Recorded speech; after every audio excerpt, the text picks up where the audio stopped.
Magandang araw mga kaibigan. Breaking news po ito. Kanina may post si Congressman Barsaga.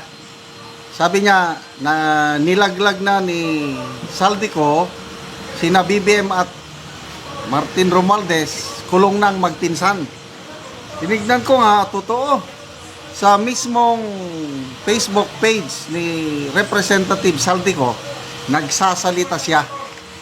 Sinasabi niya, inutusan lang ako. 100 billion ang ipinasingit ng Pangulo sa budget. Grabe. Part 1 lang ito may part 2 pa. Pakinggan natin si dating Congressman Saldico. Ng Pangulong Bongbong Marcos, Speaker Martin Romualdez, mag-insert o magpasok ng 100 billion worth of projects. 100 billion. Sana po ay hindi nila ako mapatay bago ko may labas ang lahat. Ginawa ko lang ang utos sa akin, pero ngayon, handa na akong harapin ang lahat. Ginagamit ng administrasyon ang buong resources ng bansa para tumahimik ako. That he will shoot me if I will talk. Gagamitin ako bilang panakibutas sa kanilang kampanya laban sa korupsyon. Hindi na ako mananahimik. Ilalabas ko ang lahat ng katotohanan. May resibo, may ebidensya, at may pangalan. Para sa bawat Pilipino, alam ko na buo ang galit niyo sa akin ngayon. Naunawaan ko rin bakit. Lalo na at malaki ang halagang nakataya.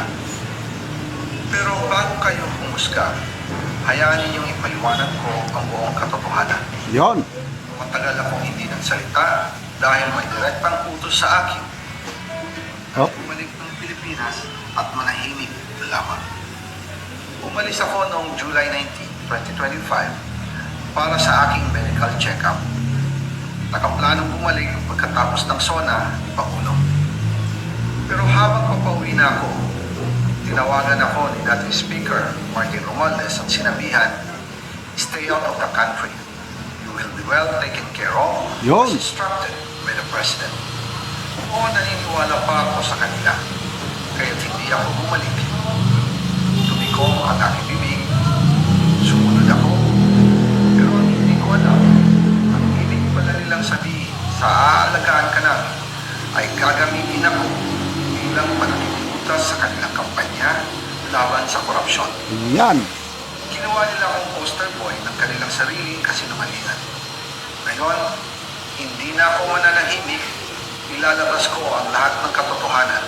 May resibo, may ebidensya, at may pangalan.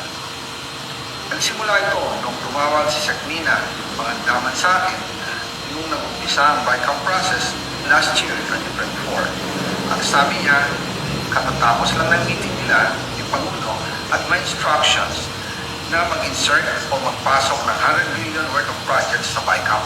Wow. At sinabi pa 100 billion.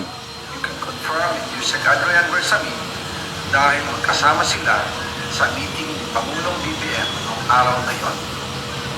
Tinawagan ko po agad si Yusek Adrian Bersamin at tinanong ko kung may instruction na ba ang Pangulo na magpasok ng 100 billion during their meeting. Ang sabi niya ay totoo nga po. Right after our conversation, tinawagan ko po si dating Speaker Martin Romualdez at nireport ko ang instructions ng Presidente to insert the 100 billion projects. At sinabi niya sa akin, what the President wants, he gets. After ng ilang araw, nag-set po ng meeting si Sakmina Pangandaman at Yusek Adrian Bersamin sa amin, dating Speaker Martin Romualdez sa Guadalupe, Pasok Gate 4 ng Malacanang at nandun din po si Yusek Jojo Calis. During the meeting, binigay po ni Yusek Adrian Bersamin ang listahan ng worth 100 billion. Tinanong ko po si Yusek Adrian kung saan galing ang listahan. Ang sagot niya, galing kay BBM mismo at binigay niya ito mula sa brown leather bag. Nung sinabi ko ni Yusek Adrian Bersamin, yung brown leather bag, naalala ko noong nasa Singapore kami right after the elections, May 2022, sa Hilton Hotel, kami ni dating Speaker Martin at BBM habang pauwi at pabalik ng Pilipinas, hinabol ang PSG ang brown leather van at ang sabi ni PBBM, maiwan na lahat, wag lang ang brown leather van. Kaya naniwala ako na utos talaga ito ng Pangulo.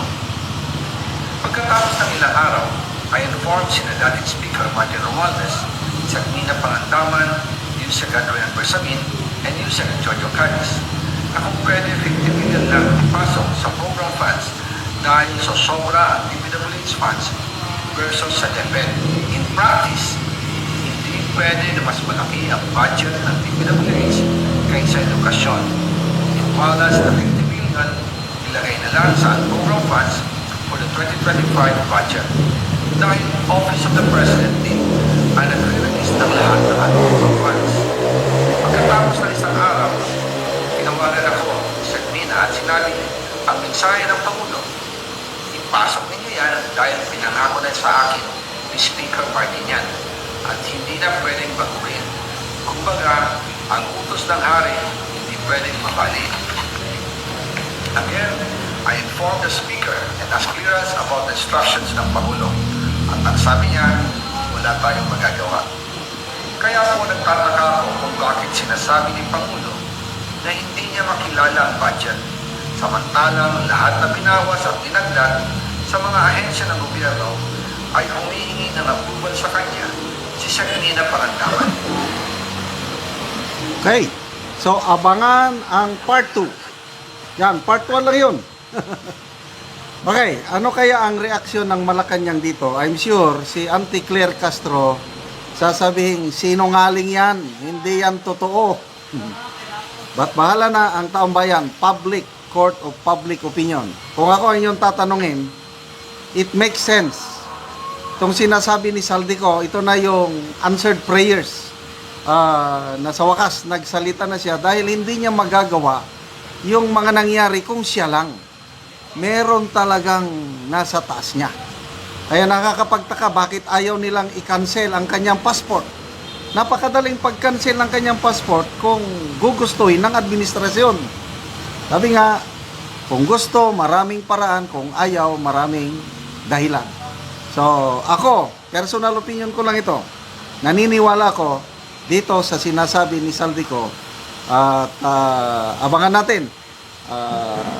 Sigurado dito, yung upcoming rally, November 6, lalong dadami ang mag-attend dahil sa galit. Kasi nga, mismo utos pala ng Pangulo sa kanyang pinsan na ganito ang gagawin nila.